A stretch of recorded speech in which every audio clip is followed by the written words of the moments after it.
Okay, Ayin Aleph, Amar Aleph, top line. Amar Rav Kana, Amar Rav. Chevesh, Yochel Adaber Mitoch Aksav. Tosfin v'Noisfin Get L'Ishto.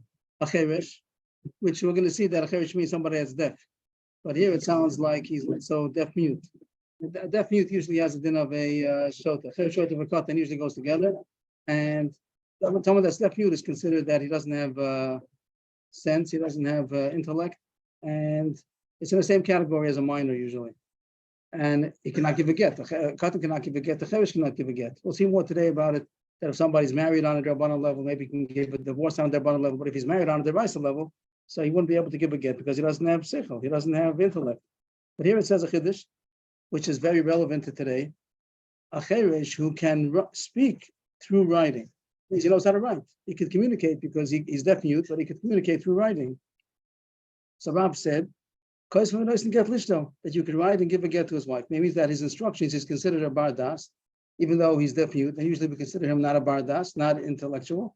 But since he has enough seichel to be able to communicate through writing, that means that he's a bar das. He has seichel, and his instructions would be valid that we could give a get to his wife because of those instructions. Amr Rav Yosef, Mike Malshmulan. Rav Yosef says he does not even a chiddush. He thinks that it's simple. Tanina says in the Mishnah. That's our Mishnah. We're going back to our Mishnah. Our Mishnah says if somebody became mute, he became mute. Should we write a get for his wife? Because they knew that he wanted to write a get for his wife probably, and they asked him, but he's not able to communicate with speech. He can't say yes. Usually he has to say yes, write a get for my wife. But here, he's not able to speak. So it says in the Mishnah that we ask him questions till we can verify that he's communicating with us. We ask him some questions that the answer should be yes. Some questions the answer should be no. We said yesterday about cherries growing in the wrong season. Everything that's in the wrong season, if he says he wants something like that, so we know that he's not of sound mind. But if he answers to the point, we see that he's communicating well, he has das, and therefore, if we ask him if he wants to get, and he shakes his head yes, that means that you're allowed to write again. And then he shook his head in a positive manner. We ask him 3 questions, but the Gemara says really means 6 questions. You have to ask him alternating yes, no. I forgot how it goes again. Yes, no, in a way that he's not getting any twitch. He's not like a negative twitch or a positive twitch or not an alternating twitch with pauses. So you interrogate him in a way that you know that he's really of sound mind and that he's communicating well. If he answers the questions correctly, so then you could trust his instructions to give the get. So you see from the Mishnah, even less than writing, being able to write is already very advanced communication. Even if he's not writing, he's just shaking his head to our questions. That's also enough to trust his instructions and give the get. So why is it a chiddush? So the Gemara says, no, it's a very big difference. Similar Rav Zera. Rav Zera said to, who's the one who asked the question? Rav Yosef. Elam Karmit, talking about a mute, means the Mishnah talks about nishtatek. Nishtatek means that he's mute, he can't talk, but he's of sound mind. A person who's the Elam is not considered an intellectual. That's only a cherish who's a deaf mute. Shari Elam is different. The Gemara is going to bring now that there's such thing as a deaf, such thing as a mute, and we have to understand such thing as a deaf mute together. A deaf person who could speak and a mute person who could hear is not considered a shota, only if he's deaf mute. The Tanya, Medaba ben Shomea, Zeu cherish. When it ever says cherish, the word cherish alone, that's a little tricky. The word cherish can mean deaf or it can mean deaf mute. So you say the word cherish alone, it can mean, and the word cherish means deaf in the Torah, and that means that he speaks but he cannot hear. Shomei ben Medaber is Elam. If he hears but he cannot speak, that's called a mute. Even say you have a deaf person or dumb, you can call him dumb, mute, or dumb. The Zev Zarei Kapikna called the brain. Both a deaf person only or a mute person only are considered 100% bar das. They're considered intellectual. That's not such a chiddush that our Mishnah says. By our Mishnah, he just want to make sure you're communicating well. So he shakes his head, yes, no, you test him. But as far as his intellectual level, that's not such a chiddush because we know that a mute person is considered a bar das. Also a deaf person. Only when it's a deaf mute is there a concern. So Rav's a big chiddush. Rav says that a cherish who's a deaf mute and he communicates with writing, that writing is such an advanced way of communication that even a deaf mute is also considered a bar das. But the fact that the Mishnah says that a mute person, or even a deaf person, that's not such a chiddush. A chiddush is when he's deaf mute. And that's a huge chiddush, which is negate nowadays, that you have, what? When he's a deaf mute. He's both. He's deaf and mute. He cannot hear nor speak. And here Rav said a chiddush that if he could write, then he's a bar das. which is very negative today, that they have deaf mute people that are taught how to, since Helen Keller is even blind also. So that's huge chidushim that happened in the last generations. And the here Rav says he's considered a bardas, even though he's deaf mute. Halachically, we have in the Mishnah say deaf mute is not considered a bardas, and Rav says if he could write, he is considered a bardas. This next Gemara, if we have our tools, we make in parentheses just to point out the Gemara. This is like a side point from here, a couple of lines. The Gemara is going to say, how do you know that the word chevish means deaf and the word ilay means mute? And how do you know the translation of these words that a chevish means only deaf and a ilay means mute, dumb? There you have the pasuk says so. When David Melech wants to say, they was talking about that he doesn't, people are insulting him and he doesn't hear, he doesn't answer them. So he says, I'm like a chevish that doesn't hear, and I'm like Elim that doesn't open up his mouth. It's pretty beferish that a chevish is somebody that doesn't hear. I make myself like I'm deaf, and I make myself like I'm dumb, like I'm mute. So that's a very nice pasuk. Chevish doesn't hear, Elim doesn't speak. But there's another way to explain why an Elim is somebody that doesn't speak. The way people talk, the way the expression goes, ishtakil milule. That's going to be aleph. Here's the aleph, and then there's a lamed over here, lamed, and then there's a mem, elam. So it's like a shortened version, like a contraction of the word ishtakil milule, that his speech has been taken away. He doesn't have speech. So that's another way why the elam could be like an abbreviation or a contraction of the word ishtakil milule. And why an elam, either one. Well, the first one is pretty much a fresh pasuk, but also it says, and it says both ways, a chevish and elam. Second one is just explaining another possibility why elam might stand for a person who cannot talk. It's taken away. His speech was taken away. His words were taken away. This is the end parentheses. That was just to explain that we know what a chevish usually means deaf and an elam usually means dumb. And our Rav Chidush was even a person who's a deaf mute who cannot hear nor speak. That's considered a shota usually. But if he's able to communicate through writing, that means that he's a bardas. That's a huge super chiddush. But the fact that an elam is considered a bardas and a chevish alone is considered a bardas, if he only doesn't hear, that's not such a chiddush. We know he's a karei kipik l'chol debrayim. We just have to make sure that we can communicate with them. But he's a bardas. But a chevish who's a deaf mute, he's both. He cannot speak and cannot hear. Then he's considered an shota, and the fact that he could communicate shows that he's a bardas. Amar Rab Zera, Rab Zera says that I just answered your question, but I do have a kasha. The Tanya, somebody who can say testimony. There's a halacha, very interesting halacha that people don't know, that somebody that knows testimony for somebody is mechuyev to say the testimony. If somebody sees geneva, or he sees a loan, or he sees an accident and somebody was guilty, and the person asks him to come forward and testify. What? Okay, I guess in this okay. I guess you're right. The case that the Gemara pasuk is talking about that someone, it could be someone here. It's talking about that the one who's adjuring him is to make a shvua, that somebody has the right to adjure, adgure, to make somebody swear that you don't. He says, I don't know, I didn't see anything. So he says swear, and if he swears, he has to swear. He's mechuyev to swear. If he knows the edus, he has to say this. He has to say the testimony. And he swears, I don't know testimony. Then the pasuk talks about that if he doesn't testify, so he's guilty. And over there talks about that if he swears falsely, he has to be a korban afterwards. That's the pasuk's talking about. But Agav, it says, I think it's one of the 613, that a person has to testify if he knows testimony. There are details there. If the person asks for a shua, he says, I don't know testimony. He says, I know that you do know. Or I think that you know. So he has to swear that he doesn't know. If he claims he doesn't know testimony, he has to swear that he doesn't know testimony. He doesn't have to swear his testimony. No, A testifies, he doesn't swear. But if he says that he doesn't know testimony and the one who needs him can make him swear. I don't know the detail. I mean, there are details to this halacha. Like every halacha has details. They're more detailed, they're more particulars. But that's the general halacha. Here it says that an elam, somebody who's mute, is not in the whole category of testimony. And therefore, if he says he doesn't know testimony, he says or he communicates that he doesn't know testimony, even though he's lying, he's not in the whole parsha because he can't say testimony. Even if he says, I don't know testimony, really he does, he's not guilty of anything because he couldn't say testimony if he wanted to. That's what it says over there, that a dumb person, a mute person, he can't talk with his mouth. He can't talk physically, so he cannot say testimony. And that's what Abzer's Kashi is. Now that Rav just said there's such thing as communicating through writing, even for a chevish, even for a deaf mute. So Avrohom for a mute person that he can communicate with writing. So how come you say that the mute person cannot say testimony? Amai, why is he out of the parsha of testimony? He could testify through his writing. That's the kasha. Rav said that a person could communicate through writing. A big chiddush, even a deaf mute, that's considered a shota. But Avrohom, a person who's just mute, dumb, he surely could say testimony, he surely could communicate through writing. So how come you don't trust testimony that's given through writing? Amalei Abaye, that's not a kasha. Edus Karmit, you're talking about testimony. That's a special pasuk that says testimony has to be only by mouth and it can't be from writing. Shani Edus Rachman Amma Mipiem V'lo Mipik Sabam. The pasuk says Mipiem. I forgot the pasuk Mipiem. Writing is not as good. But yes, he only accept testimony if he says it from his mouth, and not if he writes it for us. And even if we learn from there that even if they only look at their diary in order to remember the testimony, it's also not good enough. They have to know the testimony on their own. If they don't remember it, they're not valid.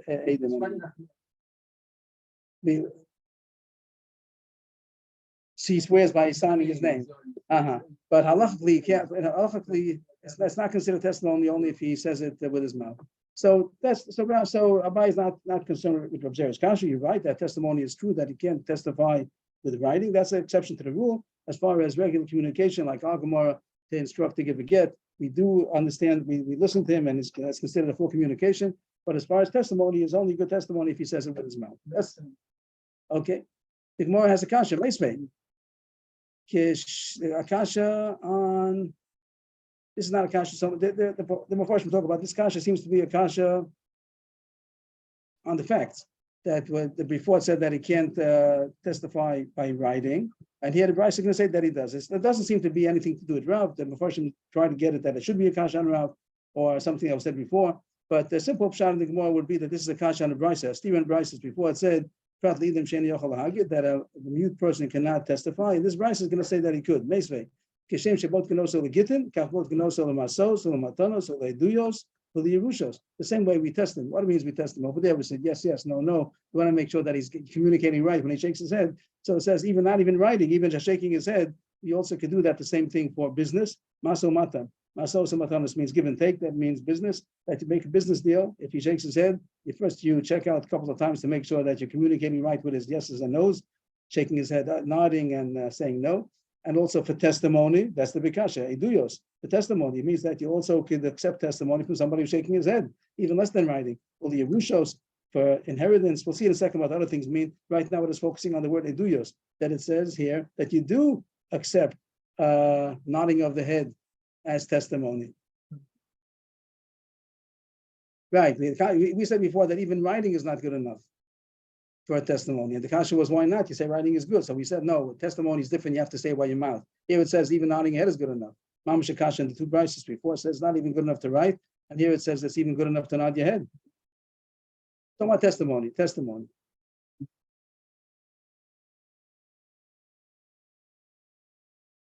So we said there's no handicap of not being able to talk or not being able to hear. That's a physical thing, but doesn't affect his intelligence. It's just a question of communicating. So we're talking about that, and we don't want this case. We're not talking about a chevish. Rav was extreme. Rav was very extreme. Rav said even a chevish that's enish me'ven medaber, he's considered a shota. If he can communicate, then it's oish shota, as they say. I don't know how you say that in English. He's not a shota. He's oish shota. He's not a shota anymore.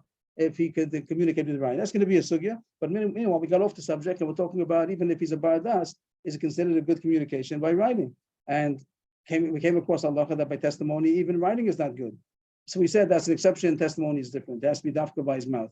Kashi is that here it says that it's even a good testimony by nodding his head. Katani mias edius. It says that whatever the Bryce talks about, but it says edius. Edius means that he's testifying by nodding his head. And before he said it has to be dafka verbally. Rav Yosef Bar Menyumi, Rav Sheshes Beidus Isha Lekila Barabana. There's only one. It's not any testimony. It's a certain kind of a testimony. That's called Eidus Isha. Eidus Isha means that there's testimony to permit a woman to marry with testimony that her husband died.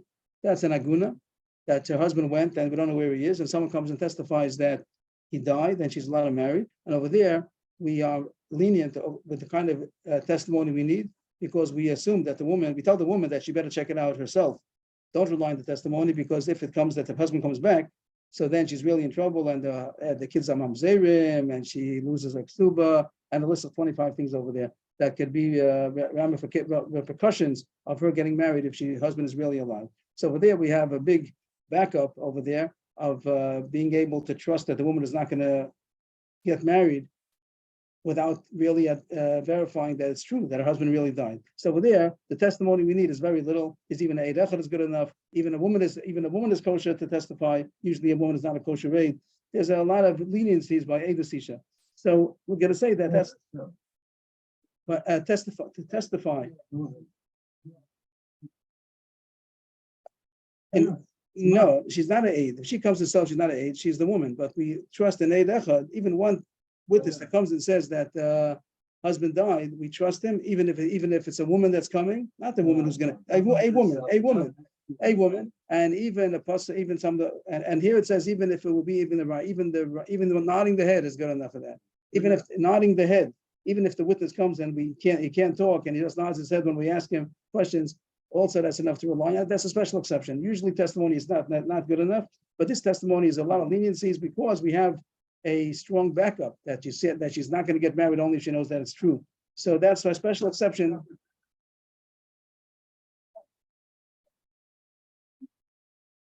She has to know how she's going to figure it out. She has to do her homework at the FBI. She has to do her own homework before she gets. She has to realize that she can't come on later and say, "You rabbis told me I can get married, and now my husband came back. It's your fault." We tell her you can't say that. We're only letting you get married on the testimony of one aide, one witness, and even witnessing with nodding, only because there are repercussions. If you're going to get married and then the husband's going to come back, you're going to be in a lot of trouble. You can't marry him.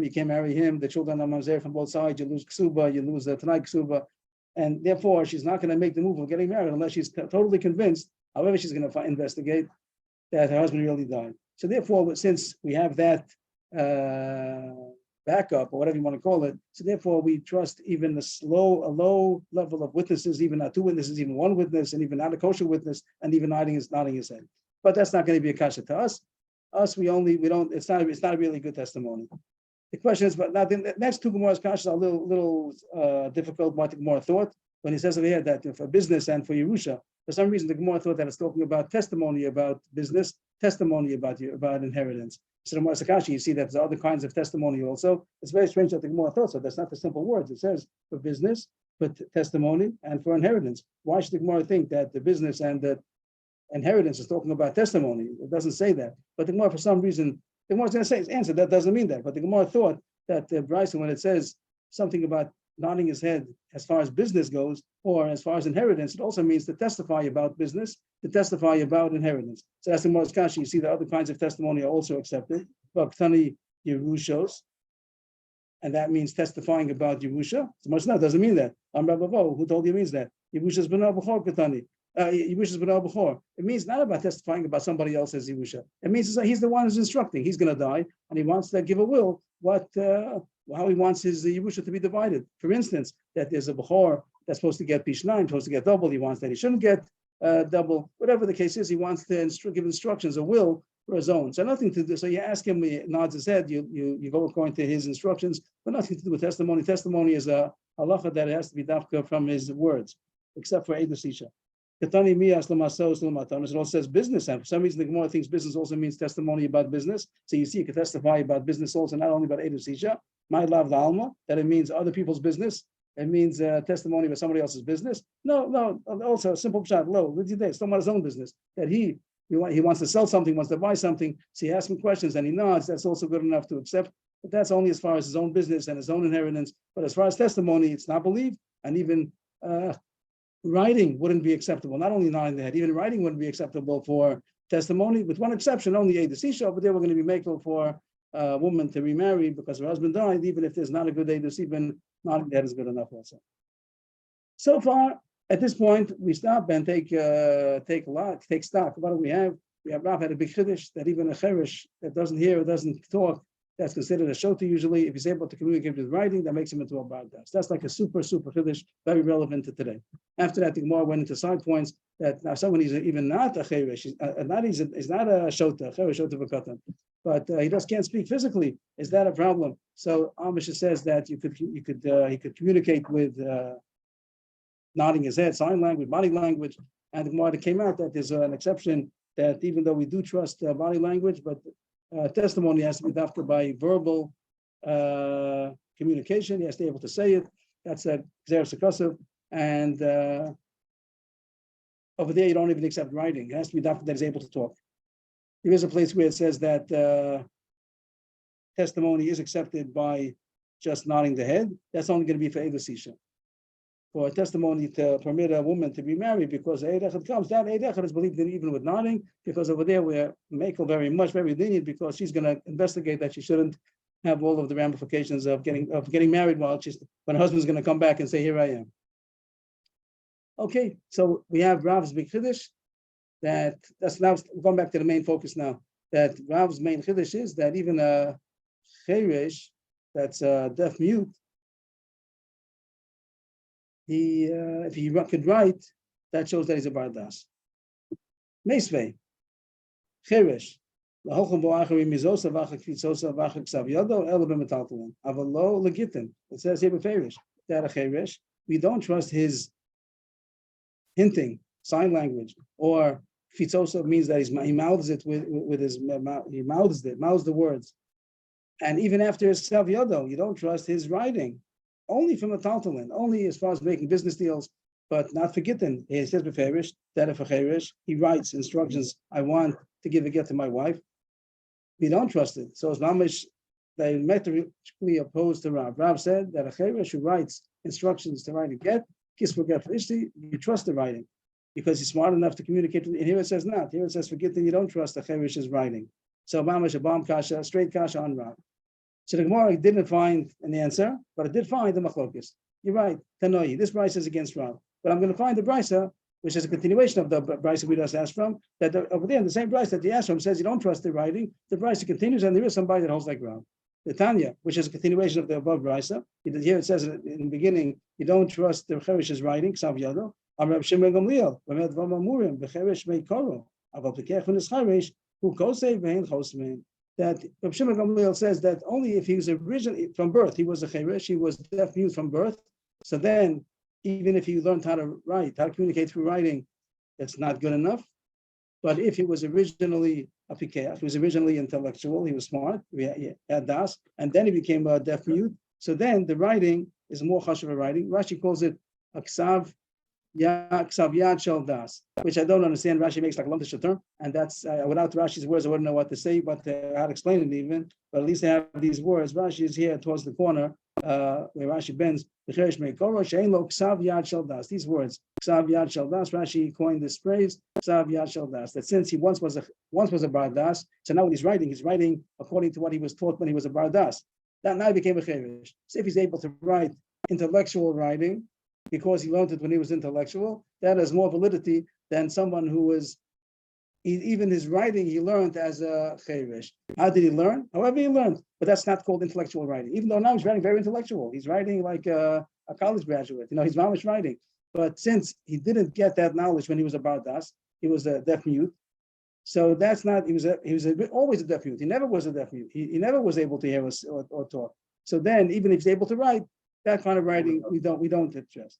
So we found help for Rav, but the truth is that we helped for Rav, but we didn't. But Rav never such a difference. Rav just said that you trust his writing. As far as we knew, Rav meant you trust his writing all across the board. But now we didn't find anybody like that, so we're going to have to give in a little bit and say that Rav didn't mean that. Rav meant like Reb Shimon Gamliel. That even Rav that said that you do trust the writing, it's only if he was an intellectual writing that he learned how to write when he was still a pikeach. But if he never was a pikeach, then Rav also would hold that writing is not good.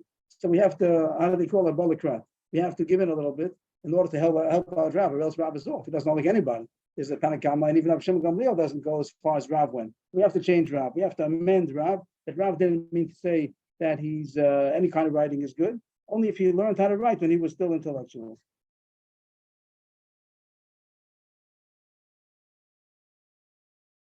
Now, the Gemara goes into a side point on Reb Shimon Gamliel. Means we have a Tanakama that seems to say that never do you trust his writing. If he's a cheresh, he's a cheresh. If he's deaf mute, he's not a bardas. which, by the way, I think that's how we're going to paskin. We're going to paskin like that. I said it's very again nowadays because you do have deaf mute that know how to communicate. But luckily, we don't paskin like Rav. The Gemara is going to come out against Rav. So some way of Tanakam against Rav. We found Rav Shimon Gamliel that was a little bit helped out Rav a little bit, and Rav's going to have to say that I only hold like Rav Shimon Gamliel that if he had once upon a time he had das, then even though he's a cherish now, the writing is good, and the Tanakam argues even on that. So those are the two shittas now. But it comes out that when did Rav Shimon Gamliel say that you don't trust his writing? If he was a cherish maker. The rest, the Gemara now for like 15, 20 lines is going to be maybe even 25 lines now. It's going to be on a side point.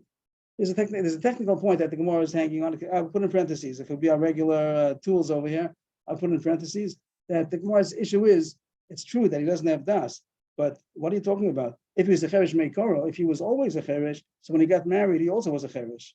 And that we know from a Mishnah that if someone got married on a Rabbanan level, he could get divorced on a Rabbanan level also. So it's true that if he was a Pekech in his charish, when he got married, he was of sound mind and his kedushin was 100% deraisa. So then he can't divorce her on a Rabbanan level because he's married to her deraisa. But if he got married to her on a Rabbanan level, he could divorce her also on a Rabbanan level. So that's the Gemara's kasha. What are you talking about? Cheresh may korah lo. If he was originally a cheresh, he can't give a get.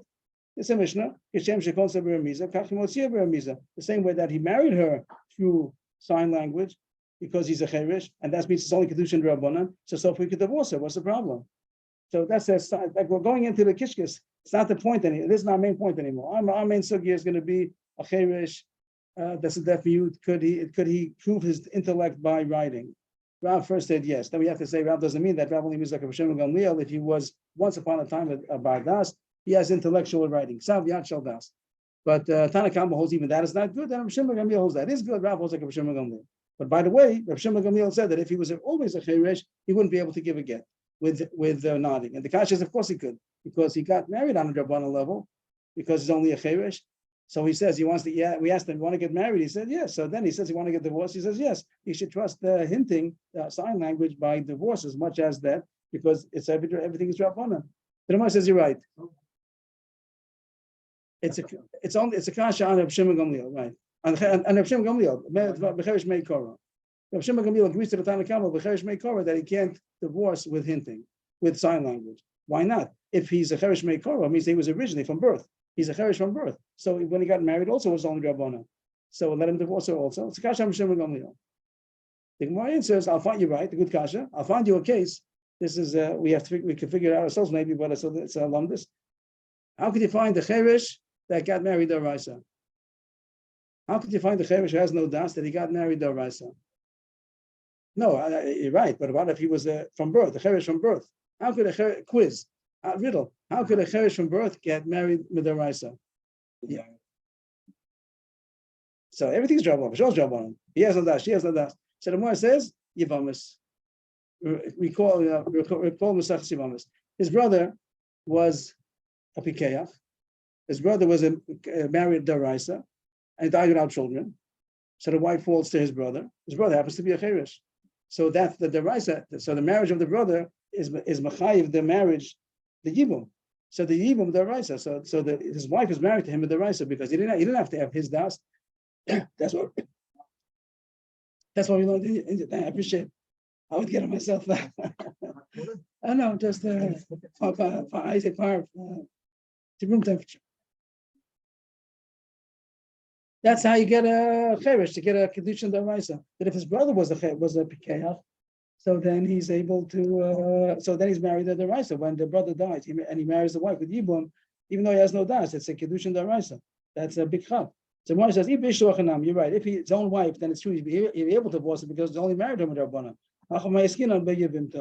That the case is that he can't give a get to his Yivama because he's married to him with the Raisa. Thank you so much. Thank you.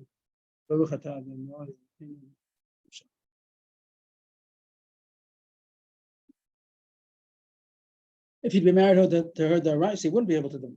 If he'd married her the Rabbana, he would be able to divorce her. But he's married to her the Raisa. How do you have a cheresh from birth that's able to marry the Raisa? Because his brother was not a cheresh, and he was married and he died without children. So now he's the Zika is the Raisa. So the Gemara goes through a technicality, which we say is simple. What was the brother? Was the brother a Pikeach or a Cheresh? The brother was a Pikeach. But the Gemara just points out that if the brother would have been also a Cheresh, then everything's Rabbanan. Right? Miman, what was the brother? If his brother also was a cheresh, then no thing's rabbanon anyway, so let him divorce also. So that wouldn't make any difference. He should be able to divorce her. You're right that the brother was a bikeh, and she felt the yibum of the raisa, and he's married to this woman of the raisa, and he can't divorce her because he's a cheresh. Okay, so the Gemara figured out of Shimon Gamliel.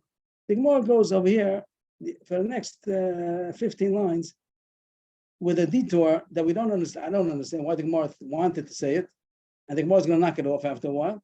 But for some reason, the Gemara wanted to say, invent a possibility that even if his brother was married to his brother was a cheresh, and the whole conclusion is Rabbanan, and he died without children, and she felt to him, who's also a cheresh, he shouldn't be able to divorce her. Even though, what's the problem? If he would have married her, what's the difference if his brother married her? I can say that Rav Shimon Gamliel holds that even if she felt the yibum from the brothers of cheresh, also he can't divorce her.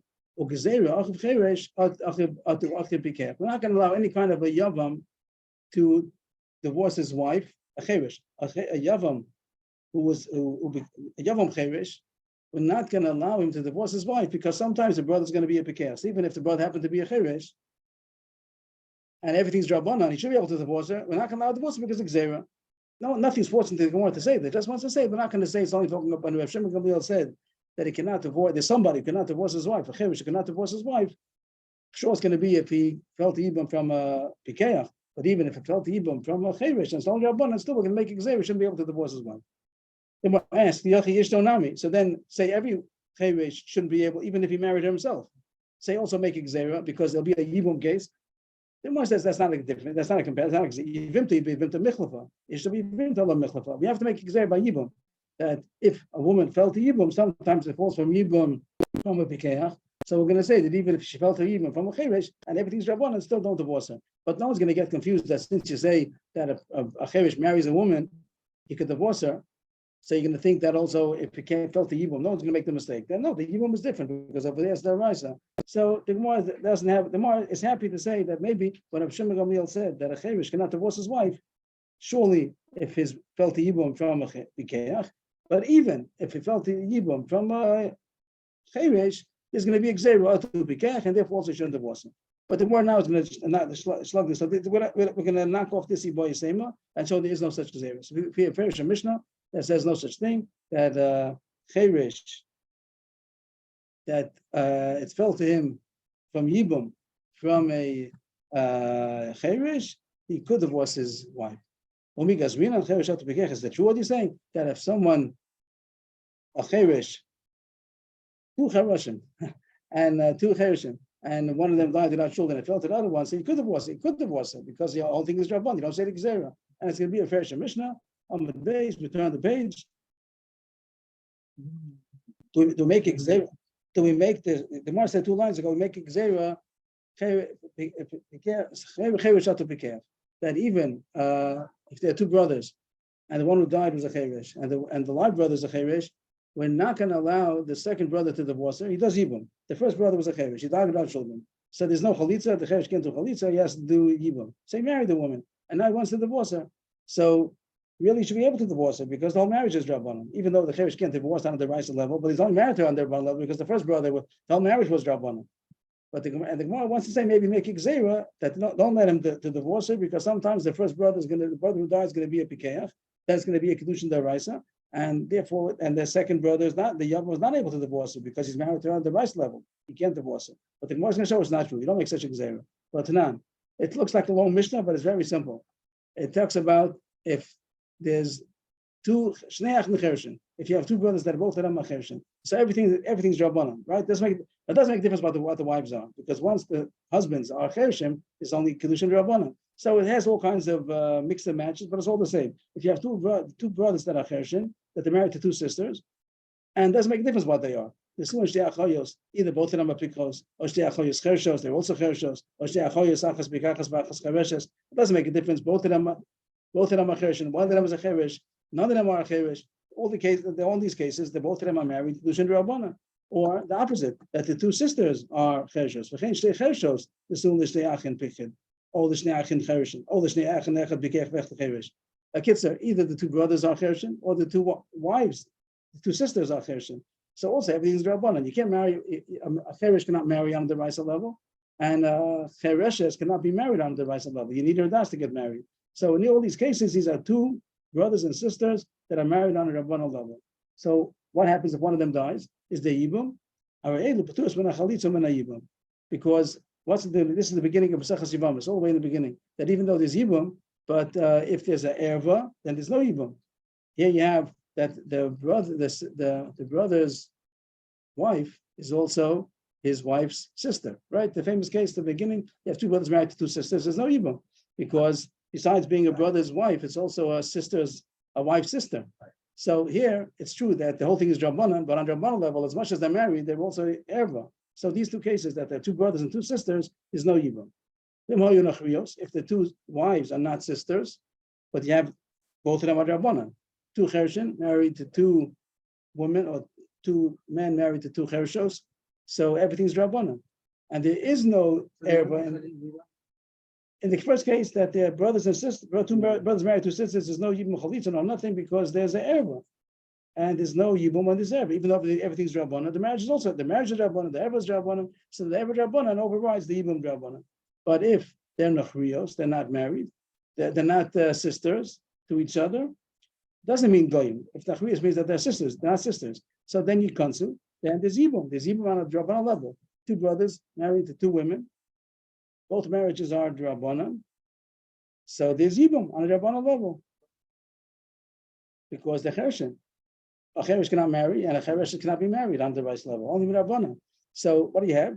Two brothers, or married two women, both of them are Rabbanan marriages, and then one of them died without children. So there's yibum on a Rabbanan level. Then it says Farish over here that once they married them, they could divorce. Why could they divorce them? Because the whole marriage was Rabbanan. So it says Farish and Mishnah that says that there is no such gezerah. The more thought we're going to make gezerah that even if both brothers were chershin, we're not going to allow them to divorce because sometimes there'll be the first brother who died will be a pikech. It's not true. The Mishnah said Farish that since the marriage of the first brother in the first place was Rabbanan, so the second brother who did yibum could divorce. Back, the clarity is the way we said the first originally, that there's no such zera. Just to sum it up, it got a little bit confusing in the detour over here, but just to keep clear all the dust, what happened? Rav said a big chiddush that a cheresh that's a deaf mute, but if he's able to communicate with writing, it's enough das. The more the kasha from him from Farish Bryson says that he cannot get divorced with writing. The Gemara said you're right. There's a machlokes tanoim, and we had Tanakama said that Tanakama says against Rav. Rav Shimon Gamliel says like Rav, but he doesn't say exactly like Rav. We have to just change Rav a little bit in order to fit with Rav Shimon Gamliel. That if he's originally had das, he was a Ksav Yad Shel Das, he learned how to write when he was still intellectual. So then that kind of das is good enough. But if it was a Cheresh Meikoro, that his whole learning of how to write only was when he was deaf mute, so then it's not enough that's not considered enough of a das. This whole thing was a side problem that Rav Shimon Gamliel said that if he was a Cheresh Meikoro, he can't divorce. Why can't he divorce? The marriage also was Rabbanan. So the Gemara says the marriage was their Raisa. How could you have a Cheresh that married their Raisa? Because his brother was a Keach that married, and then when he died without children, so this Yavam is Zakuk on the Raisa level. So he's married to her with the Raisa. He can't divorce her because that doesn't change. That wasn't a Chiddush. That when somebody was married on the Raisa level and he died, then it falls to the brother, the Cheresh, he went out and he does, the Zika is the Raisa, and he marries her on the Raisa level. He can't divorce it because it's a Cheresh. That there's a machlokes going on. Tanakama doesn't hold the Rav Shimon Gamliel. Tanakama says we don't trust writing at all. Rav Shimon Gamliel holds we do trust intellectual writing. I'm making up Rashi's words. Ksav Yad Shel Das. If it was intellectual writing, it means he learned how to write when he was a bar das. So then Rav Shimon Gamliel says it is a good writing. It's a good communication. He's a bar das. And Tanakama doesn't hold that. The Gemara is going to say you could say that Rav Shimon Gamliel is explaining Tanakama if you roll back to the place where Rav Shimon Gamliel talked. So you could say Bemet Dvarim Amurim. Where's this? It says in Tanakama says and Rav Shimon Gamliel says Bemed Vomam. Well, you might think Bemed Vomam is coming to explain Tanakama. Maybe Tanakama also agrees. The says no. That there's a machlokes going on. Tanakama holds that even if he had intellectual writing, he learned how to write when he was a pikech. Also, it's not good. and then argues on Rav, and Tanakam is against Rav. Rav Shimon Gamliel holds like him, but Tanakam is against him. Rabbi says, yes, fair Mishnah, that there's a Rabbanah that holds that you don't trust writing at all. What does it say? That if the woman, they got married on the Raisa level, and then the woman became a shota. The woman became a shota. So he can't divorce her. Now, really, he should be able to divorce her because the woman doesn't have to have any das to get divorced. The man has to have das. He can give a get against her will. The was going to say soon. The reason is because we don't want to make the shota to be hefker. She'll get divorced. She's a shota. And she'll be divorced now. Now she'll be taken advantage of. She'll be hefker because she's a woman that doesn't have anybody protecting her. So we need somebody to be the guardian, to be the apotropos, someone to take care of her. So who are we going to find? So we found somebody, the husband. We don't let him divorce her. So he's stuck. And he can't have a divorce. He has to take care of her. So that's the Tekon Rabbanan in order to keep her safe. Nischarish who on Ishtata, but if the man became a Cherish or Shota, so what happened? A woman's married with the Raisa to a man that became a Cherish or Shota. He can't divorce her. The Yotzi Olam, she can't divorce her. Now, the one stressing, now we know that married on the Raisa level, we can't divorce her. But the more is pointing that it resonates her. Maybe he should write it. Maybe Rav holds, Shimon Gamliel says that there's some cases where even a Cherish could give a get. If he writes it because he communicates with writing, that's good enough. My alamis, what's this stress? He never could divorce her. Doesn't mean to come to stress that no cases across the board he can't divorce her, even if he could communicate with writing. So it's against Rav Shimon Gamliel. So it wasn't such a chiddush. Rav Yochanan said that I know that the Tanakh marks Rav Shimon Gamliel. It's a very Mishnah. This Mishnah that says the word alamis must come to be telling you against Rav Shimon Gamliel that there's no exception to the rule. A cherish cannot give a get. Amar Papa, no, the Mishnah wouldn't be so clear. We need Rav Yochanan's testimony that he knows that Tanakh marks Rav Shimon Gamliel. The Mishnah alone wouldn't be convincing. You love that Rav Yochanan. If not Rav Yochanan telling us that Tanakh says there's no such thing as writing communication. I would think that Rav Shimon is only explaining. Tanakh agrees that if he has intellectual writing, he learned how to write when he was still a Pikeach, so then it is good enough das. And Idis Mishnah says alamis, not writing. Maybe just come to say alamis, even if he shakes his head, even if he hints, all kinds of hand motion, body motion. But writing is such a good communication that maybe even Rav will, maybe the Mishnah also holds that that's good enough. So I would not have known on my own. I wouldn't have known that Rav Shimon Gamliel. I needed Rav Yochanan to tell.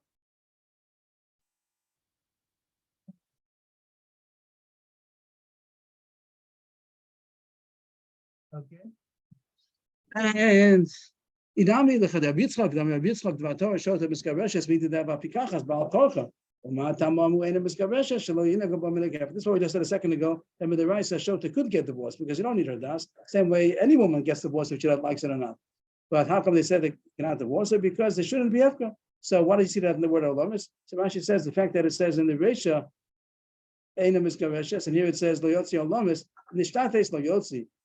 Nishtate who lo yotzi olamis. How come it doesn't say in the beginning olamis? So Rashi says the diak is to say that the Reisha is not so strong. The fact that it made the sefer strong, he cannot divorce her at all. He could divorce her. Maybe he could divorce her with writing. Maybe that's not what the Brisa means to say. The Mishnah doesn't mean to say olamis even with writing. Maybe writing is considered like speaking. But the reason why it says olamis is just a contrast to say that the Reisha is not so olamis. That's only the Kondra Rabbanan he shouldn't divorce her. But really, in principle, he could divorce her. But they made it the Kondra not to. Akitza, we don't pass like Rav. So Rav, this was that's to get to nowadays that a cherish, a deaf mute that does know how to speak, how to write. If they taught him how to write, he's intellectual. So maybe yes, to consider him intellectual. So Rav says so, and the more I come across, even that's not so good. Even after the more finishes it, it's only if he once had intellect that he learned how to write. Now he's a deaf mute, but he's never a deaf mute that even Rav didn't hold like that because then he's against everybody. Rav Shimon Gamliel himself only says when he was a pikech and a harish. And at the end, I think they say Chaluk and Love Chaveru. I think that means to say we don't pass him like him. We pass him like Rabbanan that say there's no such thing. Even if he could write Yitoch Haksab, we don't consider that das. A deaf mute is considered a shota. I think that the poskim do talk about it. I'm not sure what happens with this Gemara. Poskim do talk about that all of the technology that teaches them how to have das. We see that to have das. Maybe it is something. I think maybe I didn't. I don't remember if I checked it. That we don't pass like Rav. I think. The question is if we should stop and also make Marav, and we'll be a little bit more behind. What would you like to do, or to finish further? Try to make Marav at 8 o'clock, a little bit further. People ask this man, this is not do with a cherish anymore. He can talk, he's intellectual. Should we write a get? And he said, write. But they didn't write. They told somebody else to write. They told the sofa to write the get, and they told Laden to sign it. That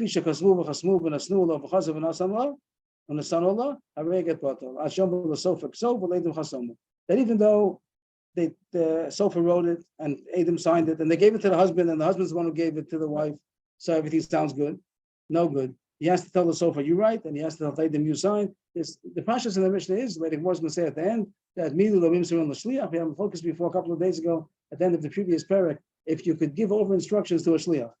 So Rabbi said you could, Rabbi said you can't, and this Mishnah seems to be like Rabbi Yossi, that you can't. So therefore, there's no instruction giving over. You have to tell the person himself. The husband has to say to the sofa, I'm making you a shliach to write, and he has to tell the Adam, I'm making you the Adam. You can't. If you made somebody else, they can't go over to anybody, can't give it over. Maybe we'll stop here and we'll continue.